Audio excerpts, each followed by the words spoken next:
ഇത് നമ്മളിവിടെ 3 കുട്ടികൾ വാടകയ്ക്ക് താമസിച്ചായിരുന്നു ഈ വീട്ടില്. പെൺകുട്ടികൾ, പഠിക്കുന്ന കുട്ടികൾ. അങ്ങനെ അവരുടെ റൂം അവര് ഒഴിവായി പോയപ്പോൾ അത് ക്ലീൻ ആക്കുന്ന സമയത്ത് കിട്ടിയ മുതലാണ് അതൊക്കെ. ഇതുണ്ടോ, സിഗരറ്റ് കുറ്റി വലിച്ചിട്ട് ഇത് ഇവര് മൊത്തത്തിൽ ക്ലീൻ ചെയ്തിരുന്നു. പക്ഷെ ഈ അലമാരിന്റെ സൈഡിലൊക്കെ ഉള്ളത്, അതേപോലെ ബെർത്തിന്റെ മുകളിലൊന്നും ഇവർ കാണാതെ പോയ സാധനങ്ങളാണ്. 3 പെൺകുട്ടികൾ, അതും ഒരു സ്ഥാപനത്തിൽ പഠിക്കാൻ വന്നാണ്. അപ്പൊ നമ്മൾ ഈ പെൺകുട്ടികളാകുമ്പോൾ പഠിക്കാൻ വരുന്ന കുട്ടികൾക്ക് പിന്നെ ഇങ്ങനെ റൂമൊക്കെ കൊടുക്കുമ്പോൾ അവര് ചെയ്ത് കൂട്ടുന്ന, അവര് വലിച്ചു കൂട്ടുന്ന സാധനങ്ങളാണ്. ഇതാടാ, ഇതില് അവരുടെ അടുത്തുള്ള ബോട്ടിൽസും മറ്റുള്ള സാധനങ്ങളൊക്കെ ഉള്ളതൊക്കെ അവര് മാറ്റി. നമുക്ക് അതൊന്ന് കയറി കാണാനോ നോക്കാനോ ഒന്നും പറ്റില്ലായിരുന്നു, 3 പെൺകുട്ടികളല്ലേ. പക്ഷെ ഇപ്പൊ ഫുള്ളായിട്ട് പോയപ്പോൾ ഇവർക്ക് ഈ അലമാരന്റെ അതേപോലെ തന്നെ ഈ ബെർത്തിന്റെ മുകളിലൊക്കെ ഉള്ള സാധനം ഇവർക്ക് ഉണ്ടാക്കാൻ പറ്റിയില്ല, മാറ്റാൻ പറ്റിയില്ല.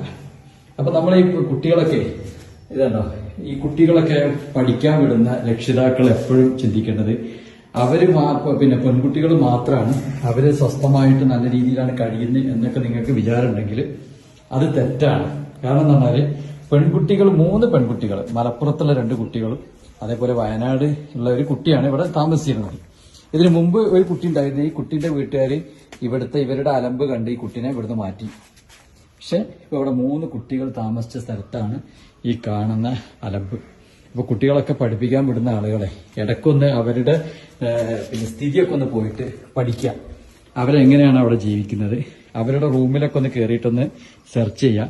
ഇത് ഇവരെ ഒഴിവാക്കാൻ കാരണം എന്ന് പറഞ്ഞാൽ 2 ദിവസം മുമ്പ് എറണാകുളത്തുനിന്ന് രാത്രി 1:30 മണിക്ക് ഞാൻ വരുന്ന സമയത്ത് ഇവിടെ ആൺകുട്ടികളും പെൺകുട്ടികളും ഈ കോമ്പൗണ്ടിൽ ഒരുമിച്ച് നിൽക്കുക 1:30 മണിക്ക്.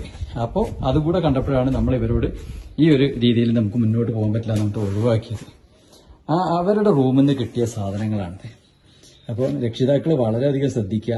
പെൺകുട്ടികൾ മാത്രമാണെന്ന് വിചാരിച്ചിട്ട് നിങ്ങൾ എന്താക്കണ്ട, അവർ സേഫാണ്, അവർ പിന്നെ വളരെ നല്ല രീതിയിലായിരിക്കുമെന്നൊന്നും നിങ്ങൾ പ്രതീക്ഷിക്കേണ്ട. ഇത്തരത്തിലുള്ളതൊക്കെയെന്ന് പറഞ്ഞാൽ പിന്നെ നമ്മൾ മനസ്സിലാക്കുക, അവനവൻ പിന്നെ സൂക്ഷിക്കുക. കാരണം ഇവരുടെ ഈ ഫാമിലിയിലൊക്കെ ഞങ്ങളിത് വിളിച്ചു പറഞ്ഞു, ഇങ്ങനെ സംഭവങ്ങളുണ്ട്, അവരിങ്ങനെ ഭയങ്കര അലമ്പാണ് കാര്യങ്ങൾ പറഞ്ഞപ്പോഴേ അവർ പറഞ്ഞത്, ഞങ്ങളെ മക്കൾ അങ്ങനെ ചെയ്യൂല, ഞങ്ങളെ മക്കള് അത്തരക്കാരല്ല, അവർക്ക് വിശ്വാസമല്ല. അപ്പൊ അവര് പറഞ്ഞാൽ നിങ്ങൾ പറയുന്നത് 50% ഉണ്ടാവും, 50% ഉണ്ടാവില്ല.